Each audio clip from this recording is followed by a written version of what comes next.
As we welcome in Tony Gerdeman from BuckeyeHuddle.com. And Tony, you're more than welcome to grunt, but unlike Tommy Eichenberg, neither one of us can play linebacker. We can talk about playing linebacker. Thank you for joining us tonight. Yeah, thank you for having me. I will abstain from the grunting for the audience. Let's talk a little bit about this win over Rutgers. It's an interesting conundrum, if you will, that afterwards, I don't think anybody really felt like the offense was that spectacular outside of Mayan Williams.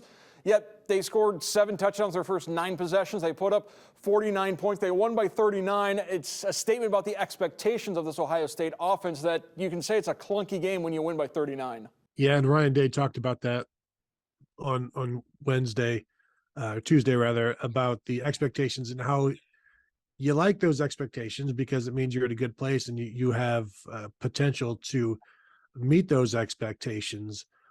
But yeah, when you win 49-10 and people are like, what went wrong? That can get a little tiresome. And, he said he made sure to tell CJ Stroud, like, look, we scored, as you said, 7 of the first 9 possessions. And then, you start shutting it down late in the third and Kyle McCord comes out for the fourth quarter and you're really not trying to score at that point. And even Ryan Day said, you look at the box score and it looks light. And then you remember there's some short drives in there. There's a lost possession with the muffed punt. And so there are some reasons for why you score 49, but it doesn't look like you did in the box score. And then, the line was 39.5 with an over under of 59 points, which is like pretty much exactly what they hit. And so you can't be too upset about a Big Ten win like that, even if you wanted more. Mayan Williams, 5 touchdowns, ties the Ohio State record with Keith Byers and Pete Johnson. And I think it's fitting because when you look at Mayan Williams, he is kind of a combination of Pete Johnson and Keith Byers. He's got the breakaway speed that Byers had, and he can hit you down at the goal line like Pete Johnson did. It's very fitting that those 3 guys are now linked together in history. Yeah, and Mayan Williams came into the season this year expecting to be used in the short yardage areas a bit more than last year, and that was along with being the 1B to Travion Henderson's 1A, that was going to be more of his role this year. But clearly he can be your number 1 and it can be a workhorse and handle the ball because it didn't look like he was all that tired after 3 quarters of work and could have gone more. And yeah, he's as Tony Alford said, he's like 3 feet tall, and if you hit him low, you're just going to run into tree trunks, and he's very low to the ground, and he's got really good vision. And even he's listed at 5'8", 225 pounds. He's like this block of granite, but he can turn himself at times and get really skinny and slide through just enough to crease the goal line there. And 4 of those carries, 4 of those touchdowns were from 1 or 2 yards, to give you an idea of the nose that he has for the end zone. Another point Tony Alford made, he says we have 2 starting running backs. We have 2 running backs capable of being that guy every week in Travion Henderson. And Tony Alford wanted to make the point that he does not think Travion Henderson has played poorly. He's not saying that at all. He's like everything with the Buckeyes, there's things we can improve upon, but he wanted to make it very clear that he still has Travion Henderson's back, and he thinks Travion Henderson has a very important role in this team. Yeah, and I would definitely agree with that. There are going to be games this year where Travion Henderson is rushing for 160 yards and Mayan Williams is maybe rushing for 60. Like, that is going to happen. And as we've seen with the way the rushing game has complemented the passing game for Ohio State, Travion Henderson and Mayan Williams complement each other as well. And you'll see some games where maybe things suit Travion better than it does Mayan. But yeah, and they came into this season figuring, we'll run some with one guy, run some with the other, and then you close the game out with the hot hand. And we haven't really had to get to that point just yet. We did it in the Notre Dame game, I guess you saw, where they rode Mayan Williams and then Travion Henderson closed it out. But moving forward, there are going to be some situations where they'll look and see who is the hot hand. Let's ride him, and that may be Travion Henderson that game, and maybe Mayan Williams. It's a great problem to have, and they're handling it a lot better. And the players are handling it a lot better than what we saw in 2018 with J.K. Dobbins and Mike Weber.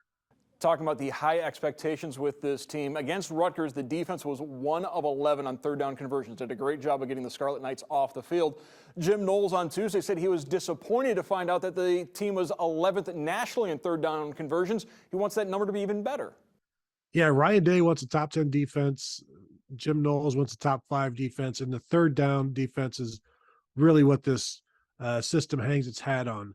They want to make the first down difficult so that they're facing third and longs, and they want that to be what they excel at, third downs. And to not be in the top 10 kind of takes it as well, there's still plenty of room to go.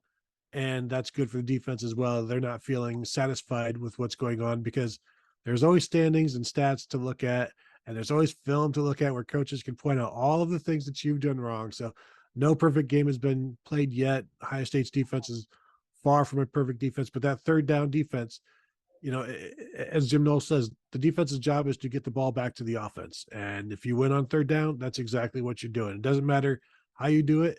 And they've got a myriad of ways to do that. And they're just getting better, and they're starting to step into form with that defense. One last point in the Rutgers game before we move on. Of course, there was that fake punt in the fourth quarter. It was not a design play. It was Jesse Mirko seeing a wide open field in front of him and taking off, and led to a little bit of a brouhaha. Now, some people would say Ohio State's trolling Rutgers by then naming Jesse Mirko the special teams player of the week for the Buckeyes. But as you pointed out on Twitter, there's a very good reason why Jesse Mirko is the special teams player of the week for the Buckeyes. Yeah, you figure as the punter, he rushed for 22 yards on that play, and he's rushed for 22 yards on the season now, and that's 22 yards more than the Buckeyes have given up on punt returns. They have not yet allowed a single punt return. So when you're doing that much better than the other side, yeah, I think it bears some recognition, and getting that run in there. Jesse Mirko in that coverage unit has played very well, even without that fourth down.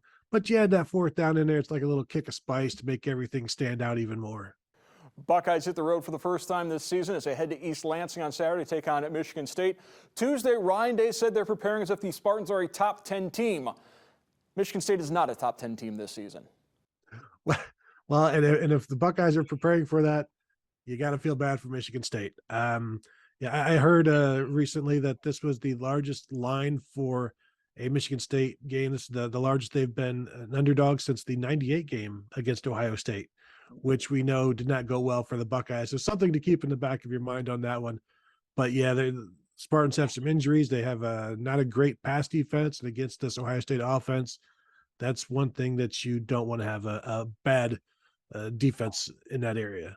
It's too early to perhaps answer this, but I'll ask it anyways. Did Ohio State break Mel Tucker and Michigan State last November? Because they've been downhill ever since that beat down in the shoe.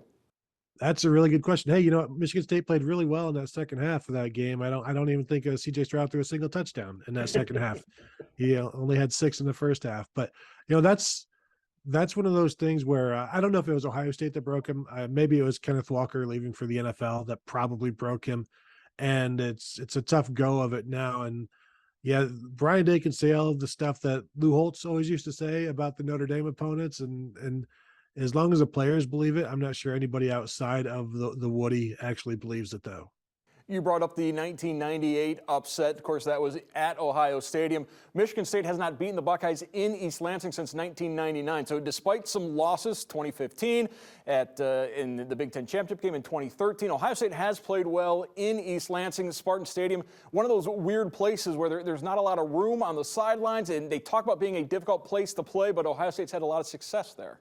One of the really great games of the Urban Meyer era was the 2014 game there, where Michigan State got out to a lead, and then JT Barrett and Devin Smith had a big connection there in the late second quarter, I believe, before half perhaps, to get that game back under control, and then Ohio State kind of ran away with it. But yeah, that's a tricky place to play for a lot of teams, not as tricky necessarily for Ohio State, I guess, but it's a Big Ten road game, and we've seen the Iowa game in 2017, the Purdue game in 2018. There's always a chance. And if you take the opponent lightly on the wrong day, things can hurt you. And they have talented players. And so it only, it takes a couple of turnovers and a little bit of momentum. And then you basically start to grasp at straws and you lose your way a little bit. And by the time you regain everything, you might be down by 3 touchdowns. Ohio State and Michigan State set to kick it off on Saturday afternoon up in East Lansing. Tony Gerdeman from BuckeyeHuddle.com. Thank you for joining us.